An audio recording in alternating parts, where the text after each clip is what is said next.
आउज़ुबिल्लाहि मिनश्शैतानिर्रजीम बिस्मिल्लाहिर्रहमानिर्रहीम। Welcome back students.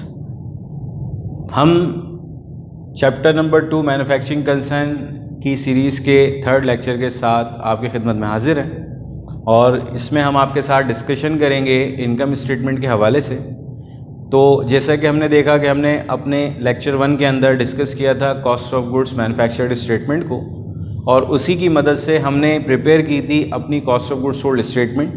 और similarly हम यहाँ अपनी इनकम स्टेटमेंट प्रिपेयर करेंगे with the help of cost of goods sold, जो कि हम अपने प्रीवियस लेक्चर में कंप्यूट करके आए थे। तो अब बात करते हैं कि इनकम स्टेटमेंट में क्या डिफरेंस है। तो there is no difference in income statement जो आपने इंटरमीडिएट 1, इंटरमीडिएट 2 और बीकॉम 1 में जिस तरीके से आपने अपनी इनकम स्टेटमेंट बनाई थी, सिमिलरली वही तमाम के तमाम कंपोनेंट्स हम यहाँ यूज़ करेंगे और उससे हम अपनी नेट इनकम कंप्यूट करने में इंशाल्लाह कामयाब हो जाएंगे।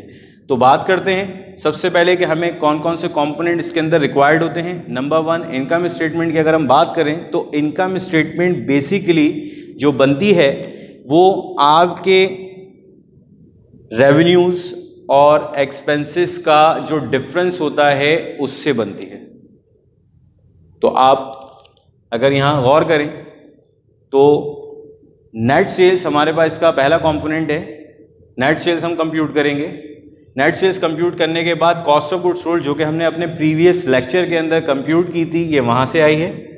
तो हम ग्रॉस प्रॉफिट निकालने में कामयाब हो जाएंगे और ग्रॉस प्रॉफिट में से हमारी जितनी भी पीरियड कॉस्ट, जितने भी एक्सपेंडिचर्स, रेवेन्यू एक्सपेंडिचर्स हमने किए थे करंट पीरियड के अंदर, जिसमें ऑफिस से रिलेटेड तमाम के तमाम खर्चे और सेलिंग एंड डिस्ट्रीब्यूशन से रिलेटेड जितने भी खर्चे हैं उन तमाम को ऐड करेंगे तो हम टोटल ऑपरेटिंग एक्सपेंसेस निकालने में कामयाब हो जाएंगे।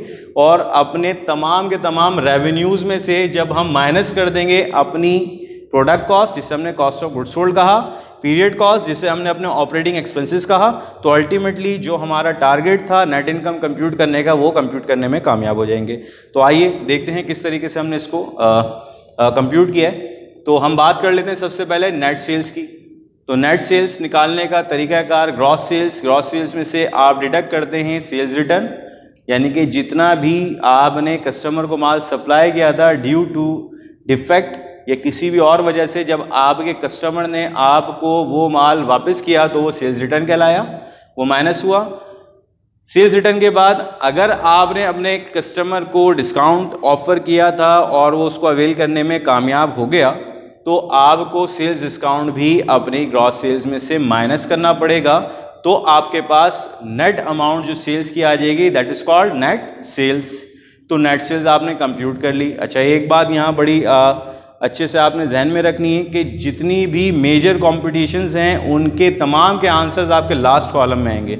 आई रिपीट कि मुझे यहाँ मेरे मेजर कंपोनेंट्स कौन कौन से हैं। नंबर 1 मेरे पास नेट सेल्स है, नंबर 2 मेरे पास कॉस्ट ऑफ गुड्स सोल्ड है, नंबर 3 मेरे पास ऑपरेटिंग एक्सपेंसेस हैं, नंबर 4 हमें नेट इनकम निकालनी है।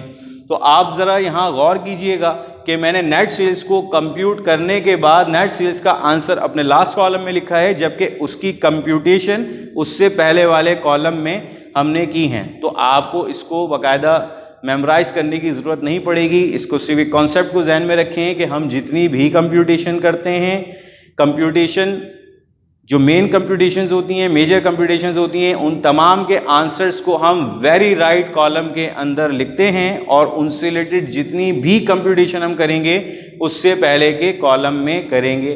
जैसा कि हमें यहाँ नेट सेल्स चाहिए थी तो नेट सेल्स का आंसर हमने लास्ट कॉलम में अगर लिखा है तो नेट सेल्स कंप्यूटेशन जो होगी नेट सेल्स की वो इससे पहले वाले कॉलम में होगी।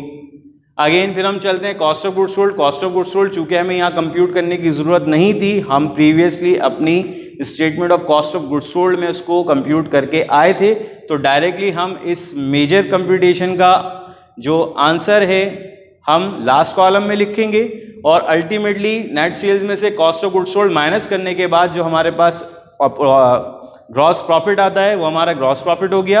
इस ग्रॉस प्रॉफिट में से लेस करना पड़ेंगे हमको अपने तमाम के तमाम ऑपरेटिंग एक्सपेंसेस। तो इन तमाम के तमाम ऑपरेटिंग एक्सपेंसेस को आपने लास्ट कॉलम से पहले वाले कॉलम में कंप्यूट करना है, ऐड करना है। तो अल्टीमेटली जो उसका आंसर आएगा आपने उस आंसर को अपने लास्ट कॉलम के अंदर लिख देना है। अगेन ये मेजर कंप्यूटेशन है आपकी, और आप अपने ग्रॉस प्रॉफिट में से जब लेस करते हैं अपने ऑपरेटिंग एक्सपेंसेस, तो आपके पास जो आंसर आता है वो नेट इनकम या नेट लॉस की सूरत में आ जाता है। उम्मीद करते हैं कि सीरीज़ का तीसरा लेक्चर भी आपकी समझ आया होगा। इंशाल्लाह अगले लेक्चर में आपके साथ न्यूमेरिकल के साथ हाजिर होंगे। तब तक के लिए अपना ख्याल रखिएगा। अल्लाह हाफ़िज़। अस्सलाम वालेकुम।